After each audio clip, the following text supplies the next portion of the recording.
안녕하세요. 저는 서울 사는 주부입니다.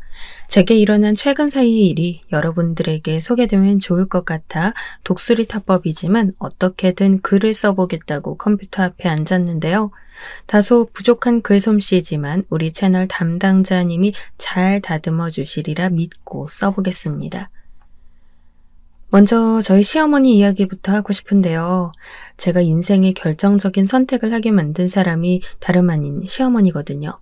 거기다 컴퓨터도 잘 다루지 못하는 제가 사연 쓰게 된 이유도 시어머니 때문이죠. 저희 시어머니를 한마디로 말하면 폭군 같은 분이세요. 이런 말 그렇지만 사실이 그래요. 제가 지금까지 당한 걸 떠올리면 결코 좋은 말이 나오지 않거든요. 그럼 여러분들은 왜 이런 시어머니를 참고 살았는지 많이들 의문을 품으실 것 같은데요. 그건 차차 이야기를 풀어나갈 테니 기다려주세요. 이야기도 순서가 있으니 제가 남편과 만나 결혼했을 적부터 간단히 말씀드릴게요. 남편은 저와는 나이 차이가 꽤 많이 나는 사람이었어요. 카페 직원이었던 제가 장난스레 아저씨라고 부를 정도로 말이에요. 아저씨는 무슨... 내가 미진 씨랑 나이 차이가 나면 얼마나 난다고. 우리 겨우 7살 차이거든? 그리고 나 아직 팔팔한 30대 중반이라고. 당시 28이었던 제가 장난치면 저렇게 반응하곤 했어요. 그땐 왜 그랬는지 모르겠지만 나이보다 훨씬 어려 보이는 외모나 말투 같은 것들이 순수하게 느껴졌어요. 남편은 저와 같은 카페 직원이었는데 사실 딱히 능력이 있거나 하는 편은 아니지만 저는 사람만 보자는 주의였기 때문에 남편의 조건보단 인간적인 매력 같은 게 더 눈에 들어왔어요. 아마 저와 같은 가치관을 가지신 분들이라면 이해하실 것 같은데 결혼할 때 꼭 조건만 따져야 하는 건 아니잖아요. 나랑 연애하면 재밌는 일 많이 생길 거야. 남편이 이런 능글맞은 대시를 할 때도 정말 그렇겠구나 하는 생각이 들었어요. 남편과 연애하면선 재미있는 일이 참 많았죠. 우리 둘 다 여행 가는 것도 좋아해서 전국 곳곳을 자전거로 누비며 다니기도 했고 쉬는 날이면 집콕을 하기보단 밖으로 나가 산이며 들이며 좋은 관광지 명소들을 찾아다니기도 했어요. 우리는 취미도 같이 하는 걸 추구해서 그런 점이 잘 맞았죠. 지금 생각해도 남편과 함께했던 그때 그 시절은 제 인생에서 진심으로 행복했던 시절일 겁니다. 하지만 결혼하자마자 그 행복은 완전히 절망의 나락으로 추락해버리고 말았는데요. 바로 앞서 말씀드렸던 시어머니 때문이에요. 결혼 전엔 저에게 별다르게 나쁜 말씀 없으셨던 분이 결혼하고 난 이후에는 한두 마디씩 말을 얹기 시작하셨습니다. 말을 얹는다는 게 이런 식이에요. 제가 어머님 밥 드셨어요? 하고 안부 인사차 물으면 내가 그럼 이 시간까지 밥도 안 먹었겠니? 하며 쏘아붙인다던가 너는 남편 밥 잘 차려주고 있는 거야? 우리 영식이 토스트 이런 거 먹이는 거 아니지? 그럼 애 힘 못 쓴다. 하며 잔소리하는 식이었습니다. 네, 처음엔 말 그대로 잔소리였어요. 남편이 엄마, 미진이가 밥 잘 차려주고 잘 챙겨주는데 왜 그래요? 하며 제 편을 들어주려 하면 그걸 또 못 견디시고 너 지금 엄마 앞에서 애 편드는 거냐? 하고 바로 삐진 티를 내시던 터라 저도 처음엔 그런 시어머니의 잔소리들이 듣기 싫지만은 않았어요. 물론 좋은 건 아니었지만 나름 귀하게 키운 아들이겠다. 그래서 유달리 저리 걱정 많으신가 보다 하고 넘기려 했죠. 원래 시어머니가 또래 다른 분들에 비해서 불안이 높긴 하셨거든요. 높은 곳에 올라가시는 것도 무서워하시고 건강 염려증도 심하셔서 조금만 어디가 불편해도 암에 걸린 것 같다며 우는 소리를 하시곤 했습니다. 며칠 전 받은 종합검진에서 이상이 없다는 걸 확인하셨는데도 말이죠. 그런 시어머니인지라 좋은 게 좋은 거다 하는 마음으로 이해하려 했습니다. 그런데 아무리 제가 좋게 넘어가 보려 해도 시어머니가 간혹 넘지 말아야 할 선을 넘을 때가 있긴 했어요. 제 친정 식구들을 조금 함부로 말할 때가 있었죠. 예, 니네 집 농사 이번엔 잘 됐다니? 고구마나 감자 있으면 좀 가져오지 그러냐? 출출한데 집에 먹을 게 없어 아주 죽겠다. 사돈이란 호칭이 당연한데도 시어머니는 가끔씩 니네 집, 니네 엄마 이런 식으로 표현하곤 했습니다. 어머님, 다른 건 몰라도 그런 호칭은 좀 불편해요. 그냥 사돈이라고 불러주시면 안 될까요? 하고 좋게 말해보아도 네가 날 지금 가르치려드냐? 하며 어른한테 말대꾸한다고 역정내시는 바람에 저나 남편이나 입 다물 수밖에 없었죠. 시어머니와 평소에 왕래가 잦았던 것도 아니고 살던 곳도 떨어져 있었기 때문에 그래도 애 낳기 전엔 그럭저럭 시어머니와의 사이가 나쁘지 않았습니다. 하지만 시어머니와의 갈등이 본격화된 건 바로 남편과 제가 차린 카페가 망하면서부터였어요. 우리 어떡해. 이 빚을 다 어떻게 갚아. 모르겠다 나도. 어떻게든 되겠지. 내가 밤에 대리라도 뛸 테니까 너도 뭐라도 좀 해. 나름 역세권이라고 하는 곳에 대출까지 끌어모아 차린 카페는 보기 좋게 망해버렸고 카페는 고스란히 빚으로 남아버렸습니다. 호기롭게 시작한 사업이었지만 1년도 안 되어 문을 닫게 되었으니 정말 땅을 치고 울고 싶은 심정이었죠. 그런데 남편은 처음이야 대리라도 뛰며 빚 갚겠다고 하더니 그 다음부터는 의지조차 나약해졌는지 사람이 변했어요. 매일 술에 절어 집에 들어오고 술병이 나선 저에게 해장국이나 끓이라고 버럭버럭 소리 지르고 그 꼴을 보고 있노라면 정말 누가 제 인생의 뒷골을 잡고 구렁으로 처박는 느낌이더라고요. 여보, 우리 다시 한번 잘 살아보기로 했잖아. 술 마신다고 해결돼? 당신이 이러면 나랑 은지는 어떡하라고. 몰라. 네가 알아서 해. 카페도 네가 하자고 했잖아. 내가 거기 넘어간 거잖아. 다 너 때문이야. 너 때문에 내가 쪽팔려서 동창회도 못 나가. 당시 저희 애 나이가 3살이었어요. 고작 3살.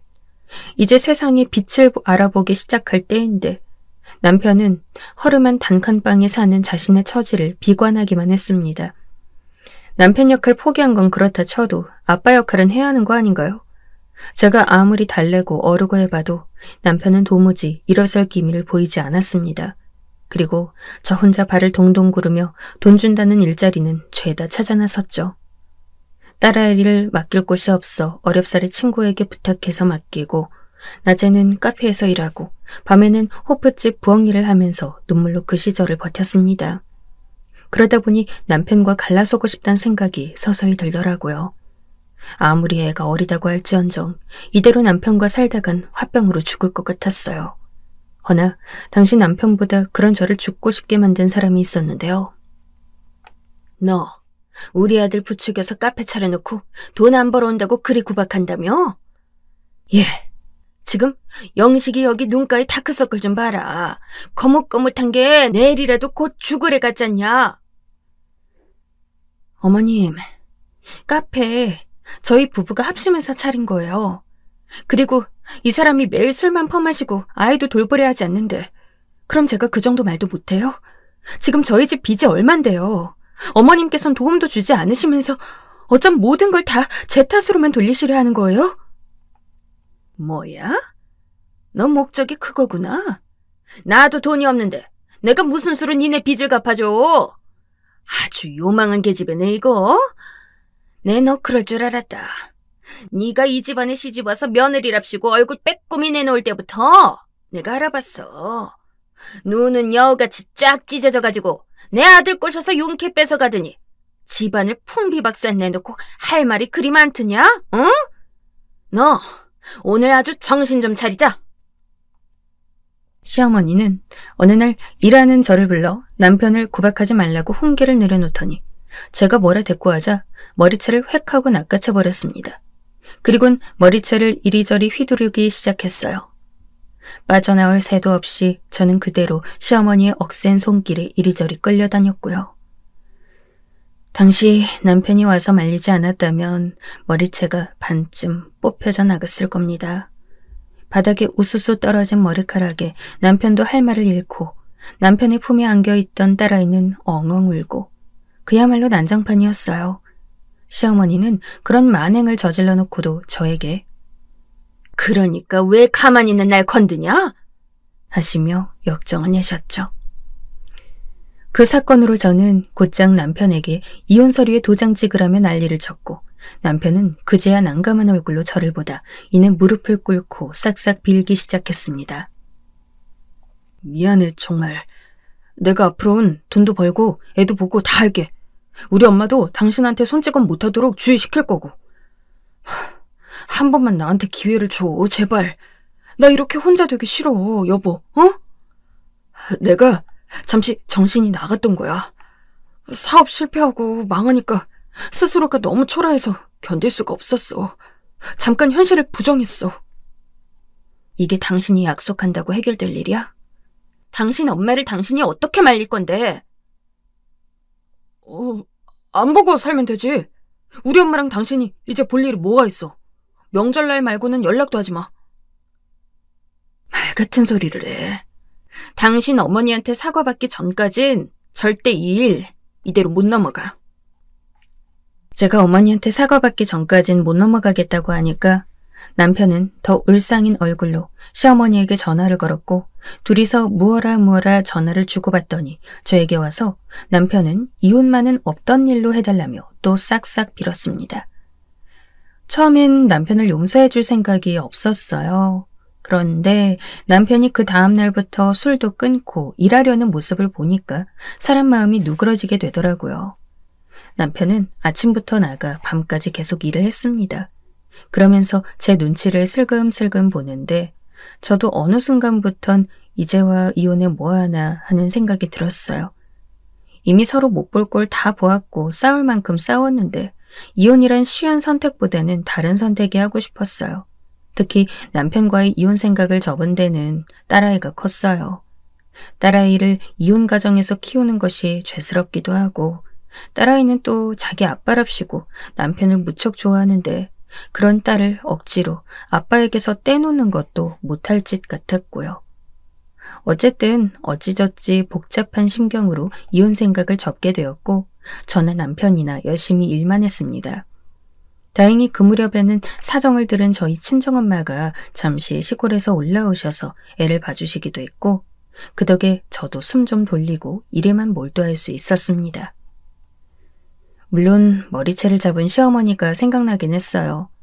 어떤 이유로건 그날 시어머니가 한 폭언과 폭행은 용납할 수 없었습니다. 하지만 시어머니가 저에게 절대 사과 한마디 건네지 않더군요. 오히려 가끔씩 문자를 보냈는데 그 문자의 내용은 죄다 폭언이었습니다. 차마 입에도 담지 못할 말들이었죠. 네가 내 아들을 조종해 시어머니 머리 꼭대기까지 오르려 하는구나. 그러고도 무사할 것 같으냐 따위의 내용이었어요. 떠올리기도 싫지만 시어머니는 남편이 제 권유를 이기지 못하고 시어머니와 연락을 줄이자 그게 꼴보기 싫으셨던 건지 저를 대놓고 몰상식하고 버릇없는 년이라고 칭했습니다. 여보, 엄마는 신경 쓰지 마. 나랑 은지, 우리 가족만 생각하자. 그나마 다행스러웠던 건 이혼 통보받고 정신을 차린 남편이라고 할까요? 남편은 밤엔 대리운전을 해가며 성실하게 돈을 벌었습니다. 저 역시 일이라면 닥치는 대로 다 했고요. 그렇게 저와 남편은 취직해 몇 년간 일하다 보니 조금씩 빚을 갚을 희망이 보이는 것 같았어요. 어느새 딸아이도 초등학교에 입학할 나이가 되었고요. 애가 크니 그에 맞게 들어갈 돈도 늘어나긴 했지만 저희 부부는 희망을 잃지 않고 언젠가 이 빚에서 헤어나올 수 있을 거란 일념 하나로 열심히 살았습니다.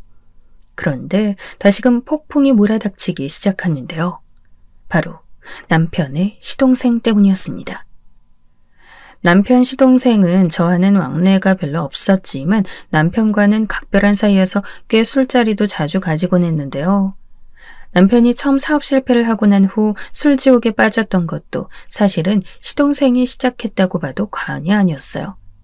시동생은 남편을 위로한답시고 술을 사주곤 했는데 그게 남편에겐 독이 된 것이었죠. 도련님, 영식 씨가 힘들어하고 있으면 술 사주지 마시고 그냥 덕담만 해주세요. 이 술 먹으면 안 돼요. 제가 가끔씩 이렇게 부드럽게 타이르듯 말해도 그때뿐이었죠. 아, 걱정 마세요, 형수님. 제가 다 알아서 컨트롤합니다. 라고 하더니 구태여 남편을 또 술집으로 끌어들었습니다. 거기다 시동생 주변엔 여자들이 늘 뱀처럼 꼬리를 물고 많았던지라 그 점도 마음에 들지 않았죠. 남편이 전처럼 술독에 빠질까봐 무서웠던 저는 참지 못하고 어느 날 시동생을 불러 크게 화냈더니 그제야 "아, 알았어요, 알았어. 형수님 무섭네." 하곤 남편에게 연락을 안 터군요. "여보, 나 오늘 동창이 동네에 왔다고 하길래 잠깐 나갔다 올게." "동창 누구?" 수철이라고? 당신이 모르는 사람이야?" 그런데 남편의 수법도 다양했습니다. 제가 시동생과 만나는 걸 싫어하는 걸 눈치챈 남편이 이젠 모르는 이름들을 대면서 나갔다 온다 하더군요. 심지어 술 냄새가 나면 뭘 알게 뻔하니 아예 외박을 하고 들어오기 시작하는데 찜질방에서 자는 것도 하루 이틀이지 전 남편 잡으러 밤늦게 온 동네 술집을 다 뒤지고 다녀야 했어요. 초등학생 딸아이가 혼자 집에 있으니 얼른 집에 들어가야 하는데 남편을 찾지 못해 그럴 수도 없고 그 시기 저는 매일 밤을 또다시 눈물로 잠들어야만 했습니다. 사실 시동생과 남편의 에피소드는 말하자면 끝도 없는데요. 어느 날은 이런 일도 있었어요. 딸아이가 다급하게 뛰어와 엄마, 아빠가 현관문 앞에 쓰러져 있어. 하고 말하길래 서둘러 나가보았더니 토사물이 엉켜 쓰러져 코를 골며 자고 있더군요. 동네 사람들 보기 얼마나 창피했는지 이사를 가고 싶어 미치는 줄 알았습니다. 거기다 간혹 시동생까지 남편과 함께 엉켜 자고 있을 때가 있었죠. 그렇게 술에 취해 쓰러져 잤으면 깨어나선 저를 보고 민망해한다든가 미안해하는 기색이라도 있어야 하는데 시동생은 형수님. 오랜만이네요. 아니다. 오랜만이 아닌가? 형수님은 어쩜 하나도 늙지를 않으세요? 하며 반갑지 않은 수다만 떨어댔습니다. 지금 웃음이 나오세요? 저는 형수님 보니까 반가워서 그런 건데 형수님은 아니에요? 제가 몇 번을 말씀드려요. 이 술 먹이지 말라고요. 허나 시동생에게 말해봤자 무슨 소용이겠어요. 술은 자기 입으로 퍼마시는 건데 시동생이란 인간이나 남편이란 인간이나 똑같았습니다. 거기다 덤으로 시어머니까지. 이런 자식 2명 낳아놓고 애먼 여자 고생하고 있으면 불쌍하게 생각할 만도 한데 시어머니는 그 당시 허리 아프단 핑계로 저희 집 근처 병원을 다니기 시작했어요. 처음엔 시어머니를 싫어하는 눈치를 보이니 시어머니도 웬만하면 저희 집에 안 오려 했지만 자기도 손녀를 봐야겠다며 딸의 핑계로 집을 들르더군요. 하지만 정말 딸아이를 보고 싶어 오는 거면 말도 안 합니다. 와서도 딸아이한테 하는 말들이라곤 죄다 잔소리였어요. 저에게 했듯이 말이에요.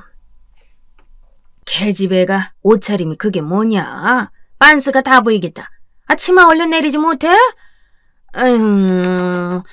이런 건 집에서 가정교육을 제대로 받아야 하는 건데 네 엄마가 그런 것도 안 알려주든?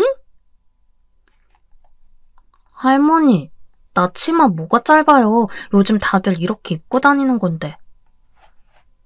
다 그런다고 너도 그래? 집안 꼴 어떻게 돌아가는지 알만하다. 알만해. 네 엄마가 아빠 밥은 제대로 차려주든? 찬밥 주고 그런 거 아니야? 술 먹는다고 바가지나 긋고 말이야. 어디 여자가 그런 짓거리를 해대는지 원. 옛날 같았으면 아주 몇 대를 쳐맞아도 맞았지. 할머니, 우리 엄마 안 그래요. 엄마가 아빠 때문에 얼마나 많이 울고 고생했는데요. 그리고 엄마 욕하지 말아요. 나 할머니한테 엄마 욕 듣기 싫어. 급기야 딸아이가 있는 앞에서 제 욕까지 하시더라고요. 정말 대단스러웠습니다. 제가 아무리 경우 없는 인간이라 해도 손녀 앞에서 며느리 흉은 안 볼 것 같은데 말이죠. 어머니, 이제 그이 올 시간 다 돼서 장 보러 가야 해서요.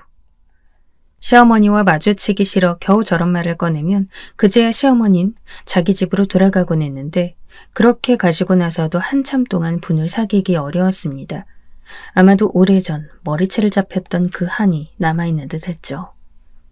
그러던 어느 날 저희 집 형편이 나아지고 빚도 거의 다 갚았을 무렵 오랫동안 무리해서 일한 탓인지 몸 여기저기가 아파오기 시작했어요. 검사를 해봐도 몸에 별다른 이상은 없었는데 아침에 일어나면 몸이 불에 타듯 아파왔습니다. 정신과에 갔더니 신경섬유통을 의심하더라고요. 원인은 여러 가지였으나 그중 우울증도 있었고요. 뭔가 상태가 심상치 않다는 걸 짐작해 남편에게 일을 쉬어야겠다고 했습니다. 남편도 군말 없이 그리 하라고 하더군요.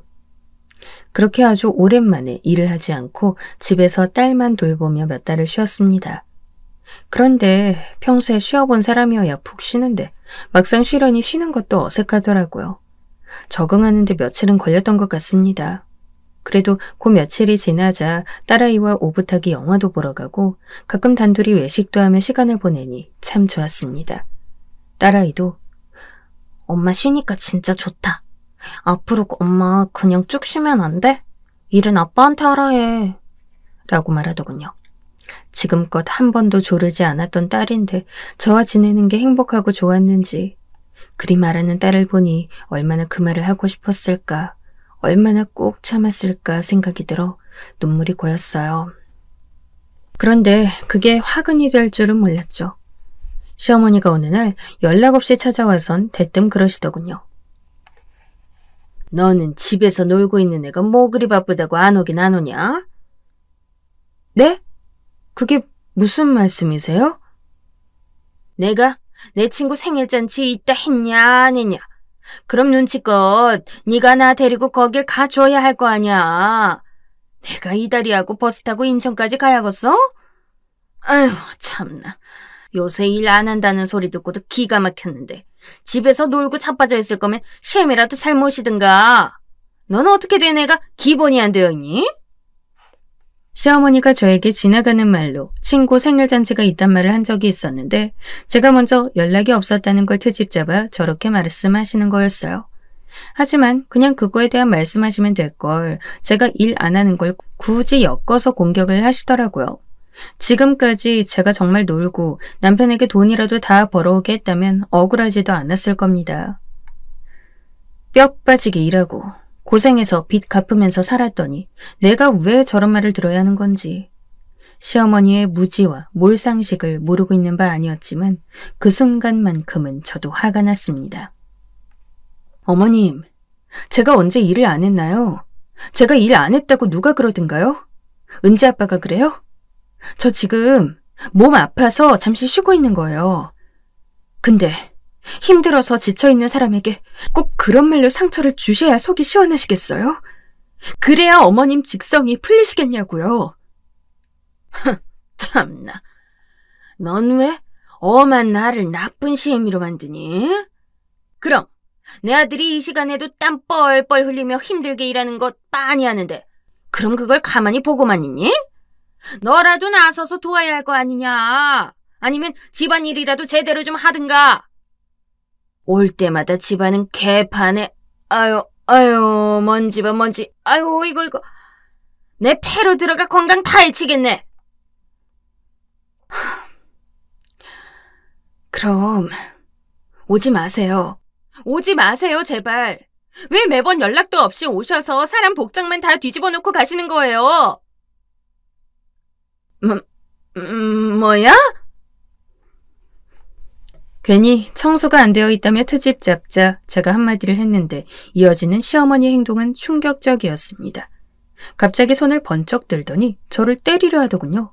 저는 너무 놀라 몸을 움츠렸어요. 저도 모르게 나온 반사적인 행동이었죠.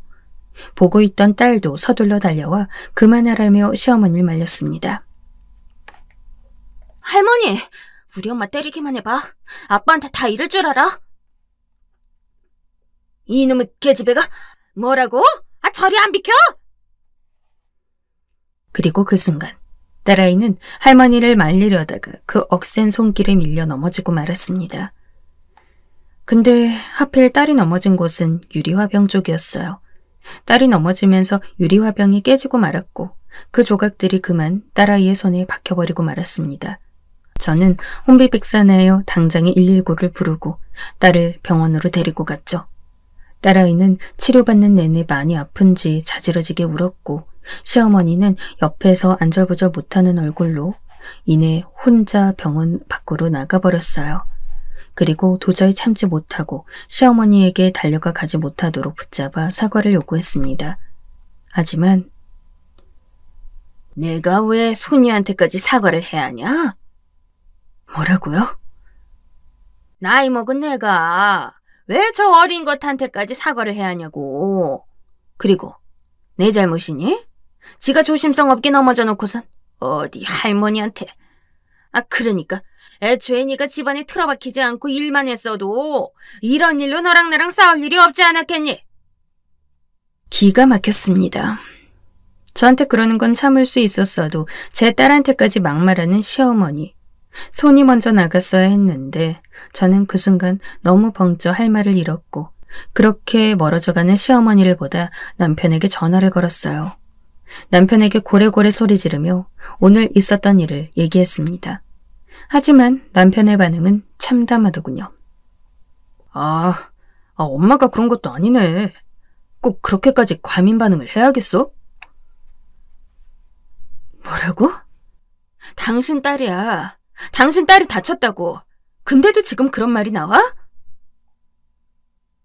아니, 엄마가 사과했다며. 그럼 끝난 거지. 은지도 많이 다친 건 아닐 거 아니야. 나 지금 바쁘니까 집 가서 얘기하자. 남편인지 왼수인지 모를 작자가 던진 말에 저는 더 큰 상처를 받았고 그 길로 전화를 끊어버렸습니다. 사건 이후 딸도 느끼는 바가 컸는지 할머니는 보고 싶지 않다 했고 저도 덩달아 시어머니 얼굴은 보고 싶지 않았기에 연락을 끊고 살았습니다. 남편은 정말 연이라도 끊을 거야? 하며 볼멘 소리로 투덜거렸지만 그러거나 말거나 무시해버렸어요. 사실상 이 시기는 남편과도 냉정기였어요. 이혼을 생각할 만큼 남편의 살이 닿는 것도 치 떨리게 싫었을 때였으니까요. 그렇게 남편과는 대화가 끊겼습니다. 딸아이가 미대에 진학하고 싶다는 말을 들은 뒤론 다시 돈을 벌기 위해 이곳저곳 이력서를 넣느라 바빴기에 더 그렇게 됐죠. 차라리 남편과 아무 말 없이 지냈던 것이 더 편하기도 했어요. 그런데 코로나 시기와 맞물리면서 취직난이 심했던 시기라 일구하기가 생각보다 빠듯했습니다. 조급함이 커져가고 있는데 그러던 어느 날 사촌 언니로부터 연락이 왔습니다. 미진아, 아는 동생이 운영하는 회사가 있는데 거기서 CS 고객 응대 업무 사원을 뽑는다나 봐. 내가 너 일자리 구한다는 소식 건너듣고 연락했어. 고객 응대 업무. 할 수 있을까 없을까를 판단하기도 전 무조건 잡아야겠다는 생각이 먼저 들어 하겠다고 말한 후 면접을 기다렸습니다. 안녕하세요. 이수진이라고 합니다. 예정된 시간보다 빨리 오셨나요? 인맥으로 들어간 곳이라 그런지 저는 생각보다 빨리 면접 일정을 연락받을 수 있었습니다. 면접은 대표와 1대1로 진행된다고 했어요. 그저 애엄마인 날 뽑아줄까 걱정되기도 했고 별의별 생각 다 들었지만 일단 떨리는 마음으로 면접관을 기다렸죠. 그리고 잠시 후 걸어온 사람은 누가 봐도 커리어 우먼과 같은 분위기를 풍기는 여자였습니다. 그런데 어쩐지 걸어오면서 얼굴이 자세히 들어온 순간부터 어딘지 모를 기시감이 느껴졌어요. 면접을 보면서도 자꾸 누구지? 어디서 이 여자를 봤지? 하는 생각을 멈출 수가 없었어요. 그러다 한 얼굴이 제 머릿속을 스치고 지나갔습니다. 혹시 땡땡 초등학교 나오지 않으셨나요? 맞아요. 이제야 알아본 거예요, 저를?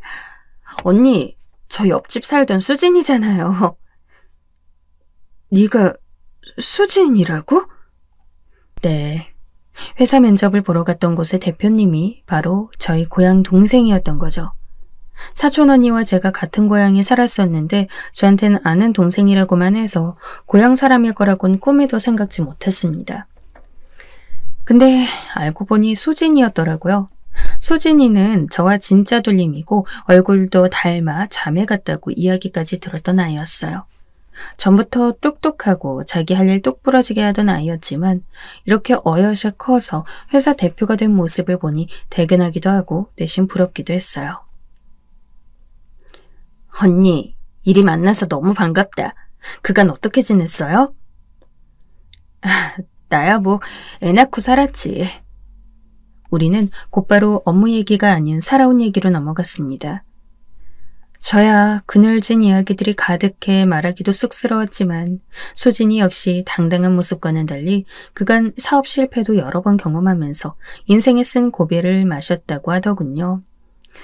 그날 저는 수진이와 오랜만에 고향 사람을 만났다는 기쁨에 술 한잔까지 하며 깊이 있는 대화를 나누었고 수진이 역시 직원이라기보단 편한 동네 언니 대하듯 대해주더군요. 회사 생활은 무척 저에게 잘 맞았습니다. 수진이는 많이 걱정했지만 제 생각과는 다른 길이 펼쳐졌습니다. 회사 업무를 하면서 이상하지만 저는 스트레스보단 오히려 성취감을 많이 느꼈어요. 그간 돈을 버느라 급급해 잊고 있던 열정이나 그런 것들이 이를 만나며 다시금 되살아난 기분이랄까요? 식당 일이나 어렸을 때 하던 카페 일과는 달랐습니다. 일을 하다 보니 점차 제 얼굴에 생기가 돌았고 저 자신을 꾸미는 것에도 소홀치 않게 되었죠. 무엇보다 이런 제 모습을 반긴 건 딸아이였습니다. 엄마, 화장하니까 완전 예쁜데 왜 그동안 안 했어? 진짜? 엄마 이뻐? 엄마가 연예인보다 더 이쁘다며 엄지를 치켜 세워주는 딸아이를 보면 흐뭇할 수밖에 없었습니다. 남편이야. 제가 회사 다니건 말건 신경도 안 썼죠. 그저 일 핑계로 밥 먹듯 외박하며 지낼 뿐이었습니다. 솔직히 가끔 남편 몸에서 나는 여자 향수 냄새에 예민해져 남편이 무슨 짓거리 하고 다니는 건지 신경 쓰이긴 했지만 이미 저나 남편이나 법적 부부였지 진정 서로가 부부라고 여기게 된 지는 오래되었으니까요. 그러다 다시 남편과 말을 이어가게 된 건 뜻밖의 시동생의 소식이 들려오면서부터였습니다. 뭐? 도련님이 결혼을 한다고? 그렇다니까. 심지어 그 동서가 회사 대표래. 내 동생 대단하지 않아? 솔직히 놀랄 얘기였어요. 술 좋아하고 여자 좋아하는 시동생이 결혼할 여자를 데려왔는데 그게 회사 운영하는 사람이라 하니 어쩐지 매치가 안 되는 느낌이었습니다. 하지만 그렇다고 해도 시동생이 뭐 자기 밥벌이를 못하고 사는 사람은 아니었으니 여자를 잘 물었나 보다 정도로 생각하고 있었죠. 거기다 시동생은 여자 수완이 좋았거든요. 남편에 이어 수진이의 등장을 제일 반겼던 건 역시나 시어머니였죠. 시어머니는 예비동서가 돈 많이 버는 회사 대표라는 얘기를 듣자마자 짝 소리나게 박수를 치며 연봉 3억이라니 대단하지 않니? 내가 그런 며느리를 볼 줄이야 꿈에도 몰랐지 뭐니. 세상에 내 팔자가 이제야 피려나 보다 하면서 새삼 아기처럼 좋아하셨어요. 하지만 남편과 전화하는 시어머니 통화 목소리만 들어도 검은 속내가 빤히 보였습니다. 시어머니가 지금까지 늘 바라던 것들, 명품이나 골프, 피부관리샵 회원권 이런 것들을 챙겨줄 며느리가 들어왔다고 여기시는 게 틀림없었죠. 시어머니 친구분 중에 부자 며느리를 둔 분이 있었는데 시어머니가 그분 얘기를 일부러 제 앞에서 꺼내곤 했었으니까요. 거기다 시어머니는 저에게 염치도 없는지 연락을 하더라고요. 우리 집안에 예비동서가 들어온다는데 네가 뭐라도 해야 하지 않겠니? 이번 주말 토요일에 시간 비워놔라. 시어머니는 다짜고짜 그날 저에게 시간을 비우라는 말을 던지고 끊어버렸습니다. 안 오면 가만두지 않을 거란 협박도 덤으로 남기시고요. 처음엔 안 갈 심산이었고 남편에게도 그리 통보했습니다. 그런데 남편이 설득에 나섰어요. 이번만 가주면 자기가 더 잘하겠다며 없는 애교까지 부려가며 설득하는데 남편이 꼴도 보기 싫었지만 정말로 보여주기 식으로 술까지 안 먹고 집에 꼬박꼬박 들어오는 모습을 보니 이번 한 번만 선심 쓰자 싶더군요. 그래서 말했습니다. 알았어. 갈 거야. 근데 정말 인사만 잠깐 하고 바로 나올 거야. 허나 시댁에 도착하자마자 후회가 막심하게 올라왔죠. 제 생각처럼 순순히 상황이 진행이 되지 않았거든요. 시어머니는 다짜고짜 고무장갑부터 던졌습니다. 저기 그릇들 다 씻어라. 빡빡. 이거 끝나면 먼지 한 톨 없게 창틀 다 닫고 부자 동서 오는데 우리 집 꼴이 좋아야 애가 우리 집안을 우습게 안 볼 거 아니냐. 시어머니는 다분히 유난이었어요. 제가 오자 쥐잡아 먹을 듯 이것저것 부려먹기 시작했고 요리해라, 설거지해라, 창틀 닦아라 수도 없이 주문하고 또 주문했습니다. 저는 군말 없이 일단 했습니다. 어차피 오늘만 이 짓거리 하면 다신 안 해도 될 일일 테니까요. 지금 생각하면 저도 참 한심합니다. 어찌나 호들갑을 떨던지 시어머니는 음식 맛이 있네 없네 제가 만드는 음식마다 평가하고 꼬중했습니다. 그럴 거면 본인이 직접 만들 것이지 그러지도 않으면서 예비동서한테 잘 보이겠다고 화장품이나 찍어바르고 있었죠. 교양 있어 보여야 하는데 이 옷이 좋으려나 저 옷이 좋으려나. 부드럽고 온화한 목소리로 콧노래까지 흥얼거리며 저러는데 그 전날 밤 먹은 음식물이 위로 올라오는 것 같은 느낌이 들었습니다. 그리고 제 마음은 급해졌어요. 예비동서가 올 시간이 다 되어 가는데 시어머니가 도와주지 않으니 속도가 붙지 않았거든요. 그때 서방님으로부터 동서가 오고 있던 문자가 도착했고 저는 더 다급히 손을 눌렸어요. 허나 마음이 너무 급했던 건지 모든 요리를 다 했다고 생각했는데 그만 실수하고 말았습니다. 바로 갈비찜을 안 한 것이었죠. 너 갈비찜 안 했니? 아유, 이런 망측할 년을 봤나? 아니, 제일 중요한 요리인 갈비찜을 안 해놓으면 어쩌자는 거야? 너 제정신이냐? 시어머니는 그야말로 길길이 날뛰기 시작했고 부엌에서 큰 소리가 나자 남편은 주방으로 달려왔지만 중재도 않고 그냥 한숨만 푹푹 쉬었습니다. 아유, 이 모지리 같으니라고. 내가 너 같은 걸 뭘 믿고 이 귀한 손님 대접을 맡겼는지. 미진 언니? 그런데 기막힌 일은 그 후에 벌어졌습니다. 시어머니의 화통 삶은 목청 탓에 부엌에 있던 우리 두 사람 다 동서가 들어오는 소리는 듣지 못했죠. 어디선가 목소리가 들려 쳐다보았는데 수진이가 서방님 옆에 서서 제 이름을 부르고 있더라고요. 수진이는 다분히 놀란 듯 손까지 떨고 있었습니다. 그의 시어머니도 입이 떡 벌어지고 말았죠. 아유, 내가 늙긴 했나 보네. 귀가 어두워서 소리를 듣지 못했어. 도대체 언제 온 거야? 왔어요? 얼른 앉아요.